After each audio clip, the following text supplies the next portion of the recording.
अब आजकल एक बड़ी ज़ोरदार तरीक़े से शिद्दत से गुफ्तगू चल रही है साहब की, जो अपने आप को मुअतदिल और इल्मी और किताबी कहते हैं, लेकिन जिस तरह से वो शियों पे अटैक कर रहे हैं उसमें वाज़े वो झलक नज़र आ रही है उनके असलाफ़ की और उनके बुज़ुर्गों की, कि जो हर वक्त लोगों पे हमला करते थे, कभी औरतों को कोड़ा मारते थे, कभी किसी को मारते थे, कभी किसी को मारते थे, कभी किसी को डांटना, कभी किसी पर गुर्राना, वही कैफियत नज़र आ रही है कि जी ये आजकल में आया है कि पंजा जो है वो ता क़यामत कोई साबित नहीं कर सकता और बिदअत है। तो हुजूर के हाथ को अल्लाह ने अपना हाथ करा दिया। तो क्या मौला अली जब 5 साल तक, ऑलमोस्ट 5.5 साल तक खलीफा राशिद रहे हैं, तो रसूलुल्लाह के पंजे की शबीह बना के उन्होंने अपने घर के ऊपर या मस्जिद नबवी में या कूफे की जामे मस्जिद में लगाई थी? टाइम क़यामत तक जो जवाब देना जिस गल का। बाबा पहली बात ये देखो कि बिदअत होती क्या है। अगर ये बिदअत है भी तो जिसने पूरे दीन को ढा दिया पहले उसकी खबर लो। यानी यहां पर देखा जाएगा कि अगर कोई शिया बिदअत कर भी दे तो ये अवाम शिया की बिदअत ज़्यादा ख़तरनाक होगी, या जिन्होंने अशरफुल अंबिया को देखा और उन्होंने बिदअतें की वो ज़्यादा ख़तरनाक होगी? क्या होगी ज़्यादा ख़तरनाक? मिसाल के तौर पर अशरफुल अंबिया के दौर में जो साल की इब्तिदा थी वो रबीउल अव्वल से होती थी। इसको हमने पहले भी डिस्कस किया, अब इंशाअल्लाह तफसील से डिस्कस करेंगे। ये जो मुहर्रम से साल की इब्तिदा हुई है ये बिदअत थी। यानी तफसील से कहा जा सकता है कि इस्लामी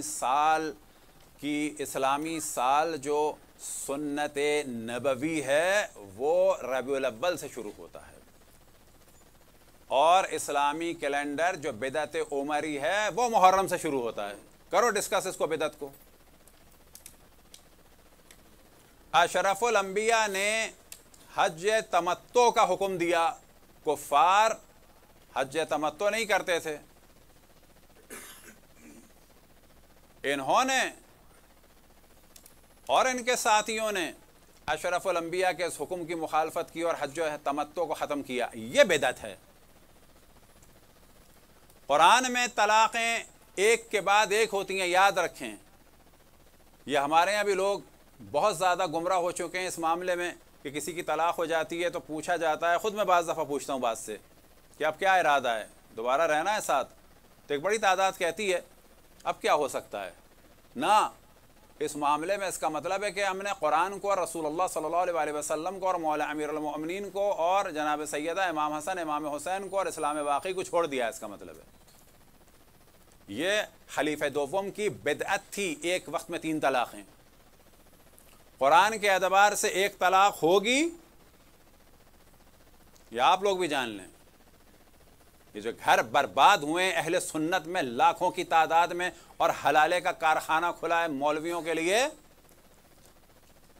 इस बिदअत की इब्तिदा जो है वो उन्होंने रखी। इसको पहले चैलेंज करो। अलम ताजिया जुलजना ये बात की चीज़ है, इसको हम डिस्कस करेंगे बिदअत है कि नहीं है। बाबा ये ना उसूल दीन में से है ना फुरूए दीन में से है, ये इमाम हुसैन के गम को बयान करने की चीज़ों में से, इसमें नहीं बिदअत की बात आती। इसको हम डिस्कस करेंगे अभी। हज़ारों लाखों करोड़ों जो अहले सुन्नत की ख़वातीन बर्बाद हुई हैं वो बिदअत खलीफा दोम की वजह से हुई हैं कि एक वक्त में 3 तलाक़ें। कुरान में क्या हुक्म है आप लोग भी याद रखें। किसी का घर बर्बाद हो तो दीन रसूल अल्लाह उसको बताएं, ना कि दीन जनाब उमर। दीन रसूल अल्लाह यह है कि एक तलाक़ होगी, यानी तलाक़ रिजी, यानी मर्द ने तलाक़ दे दी, हो गई तलाक़। फ़र्ज़ करें कि हो गई, फ़र्ज़ करें नशे में ना हो, गुस्से में ना हो, मजाक ना कर रहा हो, ये दीन का मजाक बनाया कि जी नशे में भी तलाक़ हो जाएगी, मजाक में भी तलाक़ हो जाएगी। हत्ता यहाँ तक गिर गए कि बाज़ जगह ख़ुद पंजाब में बाज़ मौलवियों ने कहा कि तारिक नाम ना रखो बच्चे का। क्यों ना रखो? क्योंकि तलाक़ का एक सीगा होता है तालिक। अब तुम अपने बच्चे को कहोगे तारिक तो बीवी की तलाक़ हो जाएगी, तालिक। इसके ड्रामे की अगली किस्त क्या थी? इंडिया में फ़िल्म बनी तलाक़, मौलवियों ने शोर मचाया कि बीवी, जब ये फिल्म देख के आएगा आदमी और पूछेगी बीवी कि कहाँ गए थे, और मियाँ बताएगा फिल्म देखने गया था, बीवी कहेगी कौन सी फिल्म, तो बीवी कहेगी तलाक, तो तलाक हो जाएगी। अच्छा, ये जब दीन है, तो अब उसको फिल्म का नाम रख दिया निकाह। तो अब अगर कोई लड़का फिल्म देख के आएगा, सो रहा होगा कॉलेज में, लोग लड़कियां पूछेंगी क्यों सो रहे हो, वो कहेगा रात को मैंने 12 बजे का शो देखा था। लड़की पूछेगी कौन सा, वो कहेगा निकाह, तो क्या निकाह हो जाएगा, निकाह हो जाएगा। या पाकिस्तान में मौजू उठा था, ये क्योंकि ऐसा मौजू है तो बता रहे हैं ताकि लोगों को पता चले, दिक्कत कर सकें। जो मशहूर हैं दोनों मियाँ बीवी, उस्मान पीरज़ादा, समीना पीरज़ादा, ये नाम हम जानबूझ के ले रहे हैं ताकि पता चले कि कितनी हमाकतों के साथ दीन को बदनाम किया जा रहा है। उन्होंने एक ड्रामे में तलाक दी, पूरे मौलवी उठ गए, तलाक हो गई, तलाक हो गई, तलाक हो गई। बाबा ड्रामा ड्रामा है। अगर इस ड्रामे में इनकी तलाक हो गई तो ये जो हज़ारों फिल्मों में हीरो हीरोइन की शादी हुई है, इसका क्या करोगे? वाकई है सोचने की बात कि नहीं है? यानी जिस ड्रामे में और फिल्म में शादी हो, हीरो हीरोइन में से कोई भी जिसको फ़ायदा हो रहा हो, वो कोर्ट पहुंच जाए। ये देखें वीडियो मौजूद है। जज के कहें वीडियो मौजूद है, इसने खुद कहा है कबूल है, कबूल है। ये मेरे साथ बैठी है, ड्रामे में शादी हो गई। तो यहाँ पर याद रखें, ये दीन रसूल अल्लाह नहीं था, ये उनकी बिदत थी। और इंडिया में इसको 3 तलाक़ों के इशू पे बड़ा उठाया है ख़वातीन ने। अब ये असल तलाक़ क्या है इसको भी बताते चलें, क्योंकि ज़ाहिर है कि जब हम जहाँ रहते हैं तो वहाँ नज़रियात आते हैं। तलाक़ रिजी यानी वो तलाक़ जो मर्द दे। अब अगर एक तलाक़ हो गई होश व हवास में, ना कि मजाक में, ना कि नशे में, ना कि सोते में, ना कि तारिक नाम के साथ, ना कि ताख ताख ताख, बकौल आसमा जहांगीर साहिबा के जो लोग बाज़ दफ़ा इस्लाम के इस ख़िलाफ़ हो जाते हैं वो इस वजह से होते हैं।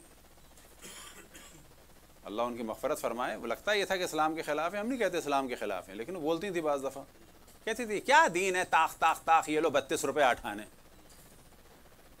क्योंकि पंजाब में एक ज़माने में गांव देहात 32 रुपये 8 आने, पता नहीं कौन सा निसाब था 32 रुपये 8 आने। ताख ताख ताख, ये लो 32 रुपये 8 आने, ताख ताख ताख। गुस्सा आ गया उन्हें, औरत की ज़िंदगी बर्बाद हो गई। अच्छा, तो अब पहली अगर तलाक हो गई है तो क्या करना होगा फिर? ये जो पीरियड है इद्दत का, ये आप लोग भी याद रखें। किसी की अगर तलाक हो जाए, मर्द तलाक दे दे, फ़र्ज़ करें सही तलाक है, किसी आलिम ने पढ़ाई है, और अभी अभी आप कमरे से बाहर निकलें, अब कुछ हो सकता है। पहली बात यह है कि बीवी को उस घर से निकलना जायज़ नहीं है जहाँ तलाक हुई है, यानी शौहर के साथ ही, यानी मस्जिद में तलाक हुई तो मस्जिद से निकलना जायज़ नहीं है, शौहर के घर से निकलना जायज़ नहीं है, शौहर को अपने घर से बीवी को निकालना जायज़ नहीं है। और अगर इस दौरान शौहर मरेगा इद्दत में तो बीवी को मिरास मिलेगी, और अगर इद्दत में बीवी मरेगी तो शौहर को मिरास मिलेगी। अच्छा, तलाक बहुत मुश्किल है, ये सबको पता है हमारे यहाँ, ठीक है। तलाक के बाद वाला मरहला हमारे यहाँ भी जो है खुल के बयान नहीं होता। यानी एक तलाक हो गई, अभी अभी आपको पता है कि जी अल्लाह न करे किसी की तलाक हो गई, अब आपकी ज़िम्मेदारी क्या है? जाके हंसी मजाक बातचीत और कोशिश करें कि शौहर जो है रुजू कर ले। रुजू कैसे करना है? ना अरबी, ना फ़ारसी, ना मौलवी, ना मुल्ला, ना कोर्ट। रुजू कैसे करना है? अगर शौहर मिसाल के तौर पर कहे कि अच्छा चलो बस घर चलो, या उसका हाथ पकड़ ले, या कोई भी ऐसा काम करे कि जिससे ये ज़ाहिर हो रहा हो कि हम लोग दोबारा कंटिन्यू कर रहे हैं, तो वो तलाक हुई थी, इद्दत में रुजू हो जाएगा। और ये रुजू जानना चाहिए, ये आप लोगों को कराना चाहिए। कहीं पे अल्लाह ना करे इख्तलाफ हो तो खुश मिजाज लोग जाएं, हंसी मजाक के ज़रिए से, बातचीत के ज़रिए से, और उसके बाद माहौल बनाने के ज़रिए से रुजू करा देंगे। रुजू हो गया। ये रुजू कौन करा सकता है? कोई भी करा सकता है, मुसलमान हो गैर मुसलमान हो, दोनों को समझाया बुझाया, शौहर ने बीवी का हाथ पकड़ा या गाड़ी का दरवाज़ा खोला या बात की, रुजू हो गया। और अगर इद्दत गुजर गई तो कुछ हो सकता है, दोबारा निकाह हो सकता है। हमने खुद कई निकाह कराए दोबारा, और बताया है कि ये बड़ा जुल्म हुआ है कि तलाक का लोगों को इल्म है, इद्दत में रुजू का इल्म नहीं है, और इद्दत के बाद दोबारा निकाह का भी इल्म नहीं है। क्यों कि इस्लाम मोहम्मदी पर गालिब आ गया इस्लाम उमरी।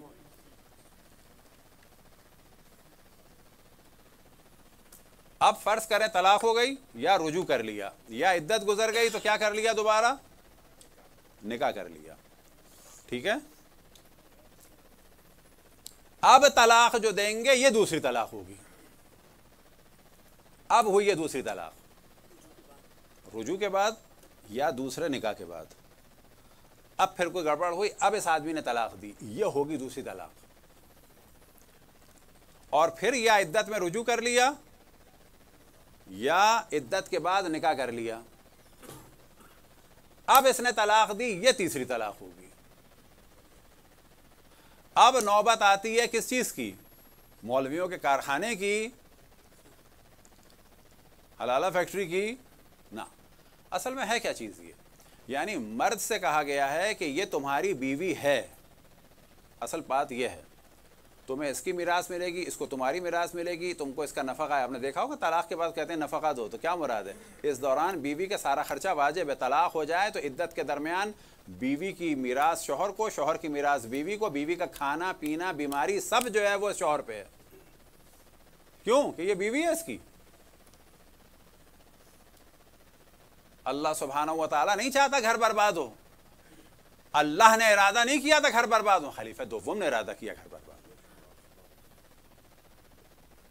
तो इंजीनियर साहब इस मौजू को डिस्कस कीजिए। अलम ताबू जुलजना ये क्या है, ये अब हम बयान करेंगे। तो ये हमारे लोगों को भी जानना चाहिए, हम में से हर ये जो बैठेंगे 1 2 3 ये सब सब सब सब सब ये जाने, कहीं किसी की तलाक हो तो इन चीज़ों को बयान करें, उसके घर को आबाद करें। अगर इद्दत में है तो रुजू करवाएं, इद्दत के बाद है तो दोबारा निकाह करवाएं, ताकि घर बर्बाद ना हो और बच्चे बेमाँ और बेबाप के ना हो।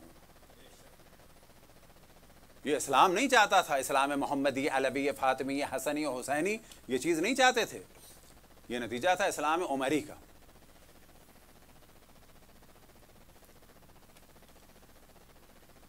तो ये थी बिदत, बिदत का पूछना ये है बिदत। अब क्या है इसमें, ये सवाल भी होता है कि जी इस्लाम में ये मुहल्लिल का क्या मसला है। यानी मर्द से कहा जा रहा है कि देखो ये खातून तुम्हारी थी, हमने यही चाहा कि घर आबाद रहे, तुमने एक दफ़ा तलाक दी, हमने कहा रुजू कर लो, टाइम गुजर गया, हमने कहा अभी भी दोबारा निकाह कर लो, फिर तुमने दोबारा तलाक दी तो हमने कहा रुजू कर लो, टाइम गुजर गया तो क्या कर लो, निकाह कर लो, फिर तुमने दूसरी तलाक दी, हमने कहा रुजू कर लो, टाइम गुजर गया है तो क्या कर लो, निकाह कर लो। अब जो तुमने तलाक दी है तो अपनी अथॉरिटी गवा दी है तुमने, यानी अब खातून मौलवियों के हाथों खेल बनने का वक्त नहीं आया है कि जो अहले सुन्नत के मदरसों के अंदर पूरा हलाल सेंटर चल रहे हैं, बल्कि यहाँ पर खातून का खेल बनने का ज़माना ख़त्म हुआ है कि तुमने खेल बना लिया औरत को, आज छोड़ा कल ले आए, हमने इतने चांस दिए, अब ये खातून आज़ाद हो गई। वजह क्या है कि तुम नॉर्मल आदमी नहीं हो, बार बार तलाक दे रहे हो। अब ये खातून खेल बनने के लिए आज़ाद नहीं हुई, क्योंकि हमारे यहाँ ख़वातीन मुस्तकिल नहीं है, पावर नहीं है। फिर उसके बाद हम भी लोगों के मसाइल को नहीं समझते। हमारे ख़ानदानों के अंदर एक नारा लगा हुआ है अक्सर ख़ानदानों में, हमारे ख़ानदान में तलाक नहीं होती। बाबा तुम मुसलमान हो या नहीं हो? इस्लाम में तो होती है तलाक, तुम्हारा ख़ानदान मुसलमान है कि नहीं है? इस्लाम में तलाक भी होती है, निकाह भी होता है। हाँ, तलाक को खेल नहीं बनाना चाहिए, लेकिन बिलाखिर इस्लाम में तलाक है, वो किसके लिए है? बिलाखिर जब गुजारा नामुमकिन हो जाए उस वक्त के लिए। अब यह है कि खातून आज़ाद है, इस मर्द का तसल्लुत ख़त्म हो गया है। अब इस मर्द का ये जो ड्रामा 3 दफ़ा कर चुका है, 4थी दफ़ा नहीं कर सकता। अब खातून के लिए क्या है कि अब ये आज़ाद है, यानी निकाह कर ले किसी से। अब ये निकाह करेगी और उसके साथ एक पूरा इज़्दवाजी ताल्लुक़ होगा बग़ैर किसी शर्त व शुरूत के। हत्ता तनकिह ज़ौजन गैरहू, ये जो मुहल्लिल के माना है वो ये है कि अब ये शादी करेगी, अभी आज़ाद हो गई, तुम्हारी कैद से निकल गई, ये माना है। ऐसे खलीफा दोम ने खेल बना दिया कि आज से मैं 3 तलाक़ें एक वक्त में करता हूँ। ये एक शदीद तरीन बिदत थी कि जिसका जो नुकसान है वो अल्लाह का शुक्र है वो हमारे यहाँ थोड़ा बहुत तो आया ज़ाहिर कल्चर की वजह से कि बहुत सारे लोगों को नहीं पता, लेकिन जो असल नुकसान है ख़ुद उनके मानने वालों को हुआ कि हज़ारों ख़वातीन के घर बर्बाद हो गए। क्यों? कि शोहर जो है गुस्से में आया, ताक ताक ताक। मज़हब हक़ अहले बैत में क्या है कि निकाह आसान है, चाहे गवाह हो या ना हो। तलाक़ जो है मुश्किल है। तलाक़ में कौन चाहिए? फूफा चचा ताया गवाह बन सकते हैं ना, आदिल। ये क्यों शर्त लगाई है? आदिल, ताकि अगर ना मिले तो डिले हो। यानी मुमकिन है कि एक शहर हो और उस शहर में खुद सब एक दूसरे को जानते हों कि आदिल नहीं है, तब क्या करना होगा? डिले हो। यानी यहाँ पर अगर तलाक डिले हो रही है तो ये कोई नहीं कह सकता यार फंस गए, तलाक डिले हो रही है ना। अल्लाह सुब्हानहू व तआला का इरादा ये है कि तलाक हो मुश्किल। ये नहीं कह सकते कि भाई बड़ी मुश्किल हो गई, 1500 की 1500 में हमें कोई आदिल नहीं लग रहा, फ़र्ज़ की बात है, तो कहा जाएगा खुशकिस्मती है कि नहीं मिल रहा। या ये कि जी सबके सब ऑफिस गए हुए हैं, या ये कि जी सबके सब जो है मिसाल के तौर पर मसरूफ़ हैं, इस वक्त कुछ नहीं हो सकता रात के 2 बजे, बस रात के 2 बजे नहीं हो सकता तो ये मजबूरी है ना। कहा जाएगा ये इस्लाम का हुस्न है ये कि अभी अगर मिल जाते तलाक हो जाती, नहीं मिल रहा है रात के 1 बजे, तो मियाँ बीवी से क्या कहना है? ये जो हम लोग फ़ौरन कहते हैं बेटी आओ हमारे साथ चलो ना, बेटी जाओ इसी के साथ जाओ। लड़के से भी कहना होगा जाओ उसे गाड़ी में बिठाओ जाओ।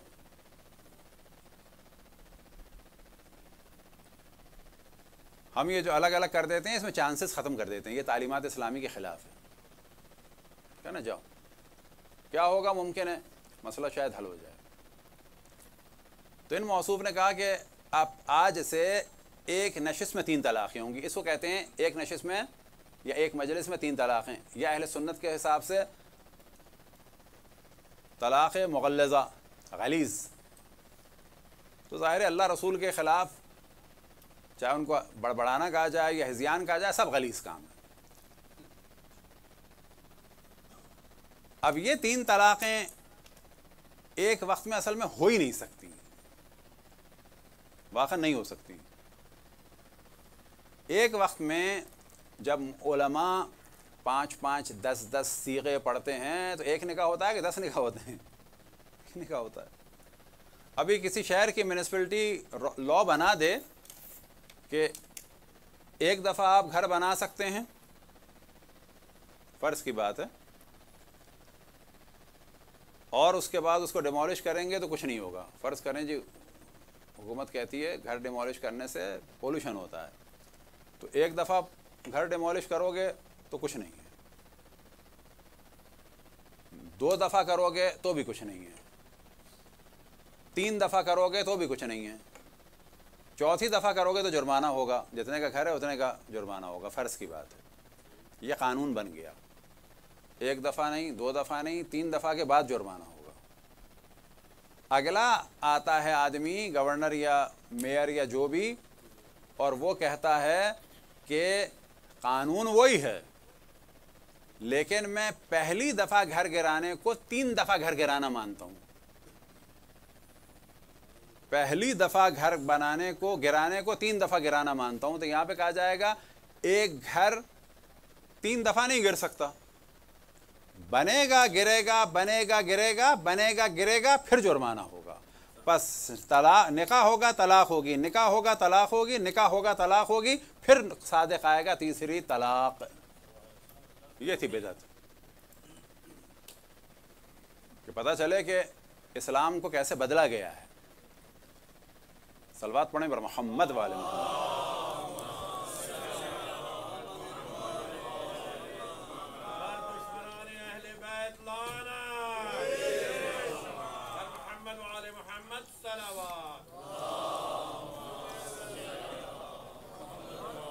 अब बिदअत के बारे में याद रखें कि जो है इदखालुश शै फिद्दीन मा लैसा फिद्दीन, के दीन में किसी चीज़ को दाखिल करना जो दीन, फिद्दीन मा लैसा फिद्दीन, के दीन में किसी चीज़ को दाखिल करना जो दीन में नहीं थी।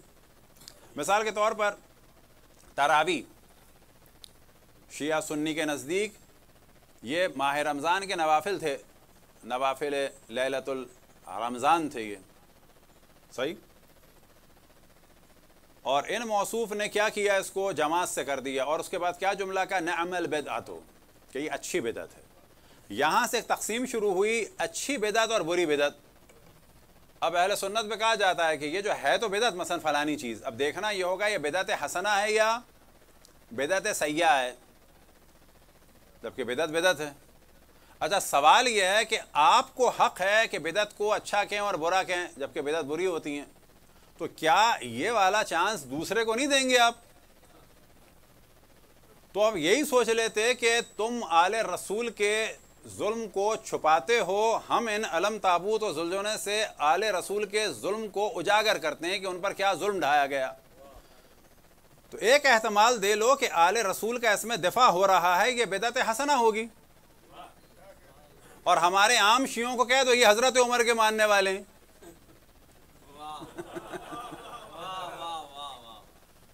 या कम से कम उनका भी वही एहतराम कर लो जो उन्होंने किया।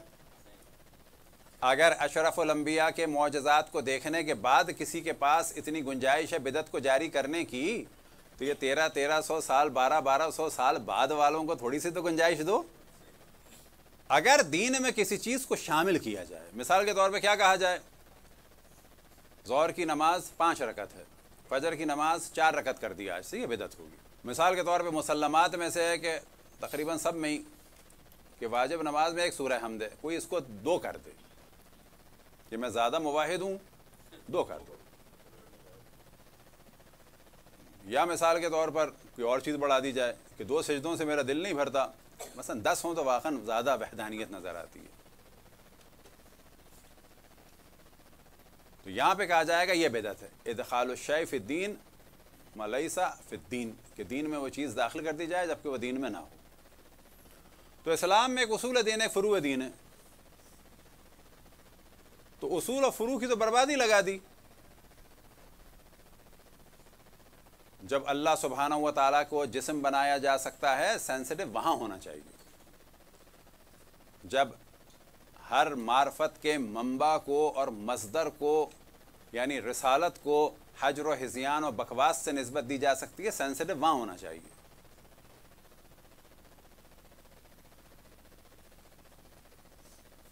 अब कुछ चीज़ें इस्लाम में ऐसी हैं कि जो मुबाह हैं।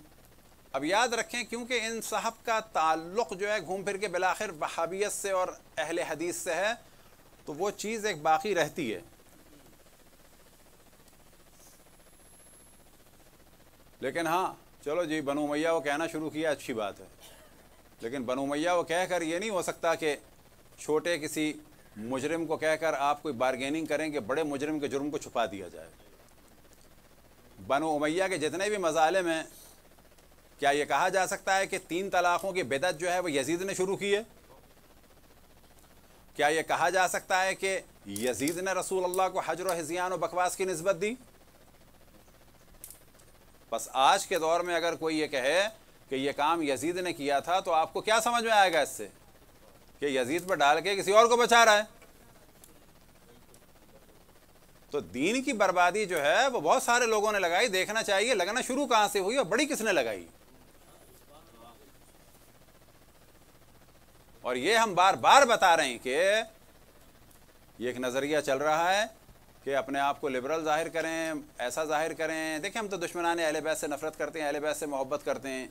उसके बाद बारगेनिंग की जाए कि देखो इस मोहब्बत की वजह से, और ये जो मैंने थोड़ा सा बनु उमैया और माविया वो कह दिया, अब थोड़ी सी डीलिंग कर लो, इनको मैंने कह दिया है, तुम किसी को कहना बंद कर दो। ये बिल्कुल ऐसा है कि जैसे कोई शैतान का मानने वाला हमसे कहे कि मैंने तुम्हारे रसूल का नाम लेना एहतराम से शुरू कर दिया है, अब तो शैतान को बुरा कहना छोड़ दो। यानी प्रैक्टिकली वाक़न जो शैतान के मानने वाले हैं वो आके हमसे कहें कि आप आऊज़ु बिल्लाहि मिनश शैतानिर रजीम और शैतान की मज़म्मत छोड़ दें।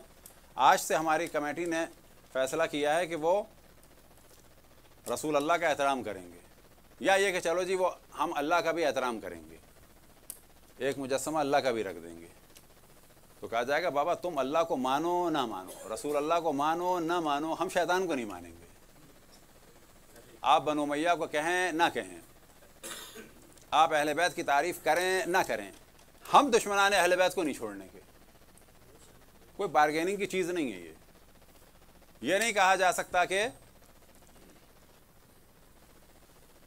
मिसाल के तौर पर कोई आके कहे कि मैं ये काम कर दूंगा, अब आप 2 जमा 2 को 4 कहना छोड़ दें, ये वाकई ऐसी डीलिंग हो सकती है अखलाक के दरमियान? कहा जाएगा ना, ये मुसल्लमात में से हैं, तुम्हारे किसी भी काम की वजह से 2 जमा 2 5 हम नहीं करने के, वो 4 ही रहेंगे, चाहे तुम इधर जाओ चाहे तुम उधर जाओ। अब ये कहना कि ये पंजा बिदअत है, क़यामत तो कोई जवाब नहीं दे सकता, तो वाकई अगर कोई ये सोच ही ले मिसाल के तौर पर कि हजर अस्वद जो है उसके ऊपर चांदी चढ़ाइए, कुरान से साबित करो और क़यामत तक तुम जवाब नहीं दे सकते, तो वाकई कोई नहीं दे सकता। कोई दे सकता है जवाब? यानी वाकई कोई जवाब दे सकता है कि हजर अस्वद के ऊपर चांदी है, कुरान से साबित करो?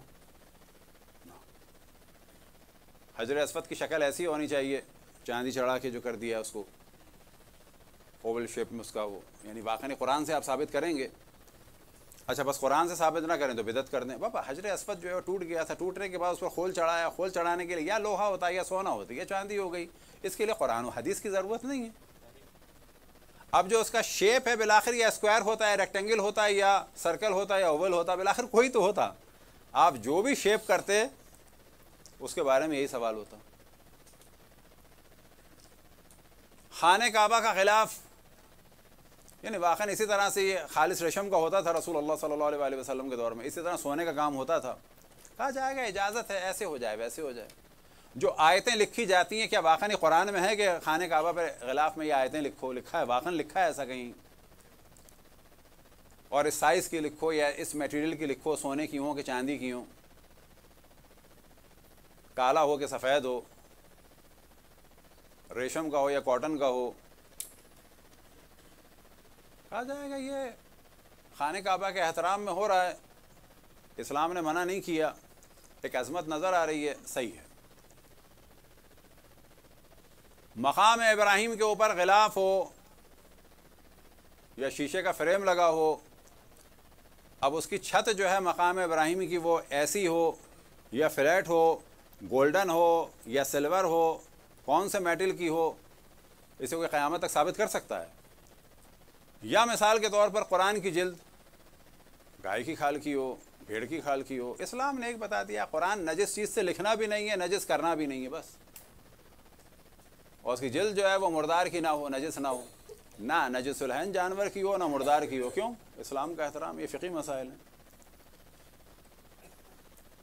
अब वो जिल्द लाल हो, पीली हो, नीली हो, अब कोई कहे कि जी कुरान गोल्डन छप रहे हैं, यानी उसकी जिल्दें गोल्डन हैं, ता क़यामत तुम साबित नहीं कर सकते, वाकई कोई नहीं साबित कर सकता। कोई आयत नहीं आएगी कि कुरान की गोल्डन जिल्द जायज़ है।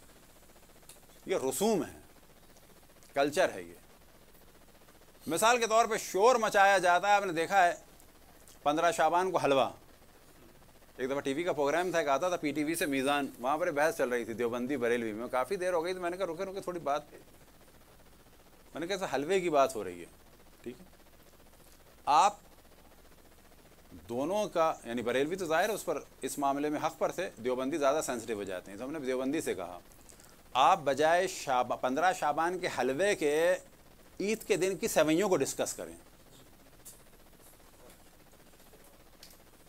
यानी जिस दलील की बुनियाद पर आप कह रहे हैं कि हलवा साबित नहीं है, बाबा उसी दलील की बुनियाद पर सेवइयाँ साबित हैं। अच्छा, खजला साबित है नहीं साबित है। आलम अरब में जो है वो हरीसा और हलीम बनता है सबसे ज़्यादा माह रमज़ान में, वो साबित है। बाबा कल्चर की चीज़ें, पूरे अरब दुनिया में जलेबियों का ज़ोर होता है माह रमज़ान में, कहीं लिखा है? कल्चर की बात। अच्छा, ईद के दिन केक लिखा है? कल्चर की बात। इंडोनेशिया में मुमकिन है कोई और खाना होता हो, वहाँ सेवइयाँ नहीं होती होंगी, मलेशिया में कुछ और होगा, अज़रबैजान में कुछ और होगा। यहाँ पे कहा जाता है कि मुख्तलिफ अय्याम की कोई ना कोई एक स्पेशलिटी हो जाती है, इसी में बात हो जाती है मिसाल के तौर पर, और बाकी चीज़ों की। अब आते हैं बड़ी तेज़ी से तबर्रुकात की जानिब, क्योंकि इन पर हमला किया गया है। जितने भी तबर्रुकात हैं अय्याम अज़ा के, उनका असल जो हदफ है, याद रखें, वो इमाम हुसैन की मज़लूमियत को उजागर करना है। और ये हमें भी जान लेना चाहिए, इनमें से अक्सर नोहा, मरसिया, सोस, सलाम ये किसके लिए हैं? मसाइब को बयान करने के लिए। सही बोल के। और ये जो तबर्रुकात हैं ये दर हकीकत इमाम हुसैन की किसी न किसी मजलूमियत को उजागर करने के लिए हैं। मिसाल के तौर पर जुलझना जो है वो क्या है? इमाम हुसैन की सवारी जब उनकी शहादत के बाद खाली वापस आई, यानी तनहा वापस आई और सवार नहीं था, तो ये अलामत है इस बात की वो शहीद हो गए। तनहा सवारी का आना जो है वो एक खबर थी कि वो शहीद कर दिए गए। लिहाजा अक्सर जगह जब मुहर्रम में जुलझना निकाला जाता था पहले, वो यही होता था कि जैसे ही इमाम हुसैन के मसाइब पड़े, अला क़ुतिल अल हुसैन व करबला, अला ज़ुबिह अल हुसैन व करबला, और बीबियाँ ने रोना शुरू किया और जुलझना खैमे में आया, तो ऐन उस वक्त मजलिस में जुलझना लाते थे। असल जुलझने की जो हदफ है वो ये है। क्या इसके लिए दलील चाहिए? अब अगर बीबियों की असीरी में ऊँट हों, अगर वो उससे याद ताज़ा हो रही है, तो एक वाक़े को कि जिसको भुलाने पर बड़े बड़े खबीस और पलीत और शरीर बादशाह और बड़े बड़े लोग लगे रहे, हमारा पूरा जोर यह है कि इस वाक़े को भुलाने नहीं देना है। अब ये भी याद रखें, मातम जो है अगर उस पर कोई अहले सुन्नत एतराज़ भी करे कि जी ये सोग और सोग 3 दिन, तो पहली बात यह है कि ये जो आप इस वक्त पहली मुहर्रम को, जबकि दुनिया में कहीं भी साबित नहीं है कि खलीफा दोम का कत्ल जो है पहली मुहर्रम को हुआ, वो या हुआ है 26 को या 27 को, तो ये जो आप दिन मना रहे हैं तो क्या परसों कत्ल हुआ है? यानी इमाम हुसैन के मुकाबले में आप कहते हैं सोग 3 दिन से ज़्यादा नहीं है, तो फिर यौम उमर जो है वो कब हुआ है? उनकी वफ़ात या शहादत या उनका कत्ल कब हुआ है? 18 को जोर लगाया जा रहा है। 18 ज़िलहिज को खलीफा सेवम के कत्ल का जो जनाब आयशा के हुक्म से हुआ था, तो वो 12 को हुआ था। आप 18 को जोर लगा रहे हैं, तो वापस 18 को भी अगर मान लें गो के साबित नहीं है, तो क्या अभी 3 दिन हुए हैं उनके? क्यों दिन मना रहे हो? तो बुग़्ज़ तो नज़र आ रहा है कि यौम रसूल अल्लाह मना है, यौम अहले बैत मना है, दूसरों के यौम मनाए जा सकते हैं। तो ये याद रखें कि आज़ादारी में जितनी भी चीज़ें हैं वो उस मज़लूमियत को उजागर करने के लिए हैं। अगर ये चीज़ें ना होती, यही नोहा, मरसिया, सोस, सलाम, गिरिया, मातम, चाहे हाथ का मातम हो, खमा का हो, जंजीर का हो, तो इसको सोग से ज़्यादा देखने में इसको मज़लूम की मज़लूमियत को प्रोपगेट करने के आलात में से मानना चाहिए। जनाब हज़रत अली असगर का झूला, चाहे वो लकड़ी का हो और चाहे वो लोहे का हो, चाहे वो छोटा इतना सा हो, इतने इतने भी होते हैं, और चाहे वो बड़ा हो, असल हदफ यह है कि रसूल के नवासे के 6 महीने के बेटे को मैदान करबला में भूखा प्यासा तीर मार कर नबी के नवासे की आगोश में कत्ल कर दिया गया था। असल हदफ झूले का यह है, चाहे वो किसी भी साइज का हो। बिल्कुल वैसे ही, अब इसके लिए कोई दलील की ज़रूरत नहीं है। अहले हदीस और साथ में सल्फ़ी और वहाबी टाइप के लोगों के एक फ़लस्तीन के लीडर शेख अहमद यासीन को इसराइल ने मारा, जबकि वो माजूर थे। किस पर थे? व्हील चेयर पे। उनकी वफ़ात जब भी मनाई जाती है व्हील चेयर उठाई जाती है। अब यहाँ सवाल किया जाए, व्हील चेयर कुरान में है, व्हील चेयर जो है वो रसूलुल्लाह सल्लल्लाहु अलैहि वसल्लम की किसी हदीस में व्हील चेयर जो है खलीफा अव्वल दोम सेवम ने उठाई थी किसी के मौत पे। कहा जाएगा ना ये सिंबल के तौर पर। अच्छा, किसके सिंबल के तौर पर है? मिसाल के तौर पर कायदे आज़म के यौम वफ़ात पर व्हील चेयर का है सेंस? फातिमा जिना के यौम वफ़ात में व्हील चेयर का सेंस है? लियाकत अली के उसमें व्हील चेयर का है? नहीं है। अब मसलन लियाकत अली के यौम वफ़ात में मुमकिन है कि अगर कोई फिल्म कोई बनाए तो पिस्तौल को दिखाएगा, गन को दिखाएगा। है सेंस? बिल्कुल सेंस है।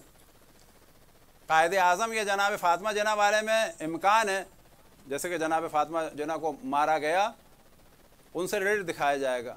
शेख अहमद यासीन की मौत में व्हील चेयर दिखाया जाएगा। क्यों? कि जी इसराइल ने एक बूढ़े शख्स को कि जो अपाहश थे, चल भी नहीं सकते थे, और उसको मिज़ल्स के ज़रिए से मारा। किस आलम में? कि वो व्हील चेयर पे थे। व्हील चेयर दर हकीकत उनकी पूरी शहादत या कत्ल की दास्तान को बयान करती है। झूला जो है ना उसको हम अल्लाह मानते हैं, ना रसूल मानते हैं, ना उसूलदीन ना फुरुद्दीन, ना हम झूले से कुछ मांगते हैं। हाँ, क्योंकि ये हज़रत अली अकबर की, हज़रत अली असगर की मजलूमियत को बयान कर रहा है, तो क्योंकि ये खुद एक मुबल्लिग है उसका एहतराम कर रहे हैं। अब अगर कभी कोई अलम पकड़े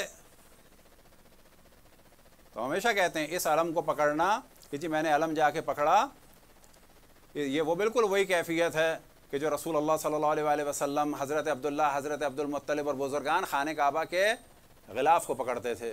खाने काबा के गिलाफ को पकड़ के दुआ मांगने के माना यह है कि जैसे अल्लाह माज़ल्ला अल्लाह के कुर्ते को पकड़ा है, यानी अल्लाह को हिला रहे हैं। यानी क्या ताल्लुक़ है अल्लाह सुब्हानहू व तआला से राज व न्याज करते में खाने काबा के कपड़े को ऐसे करना।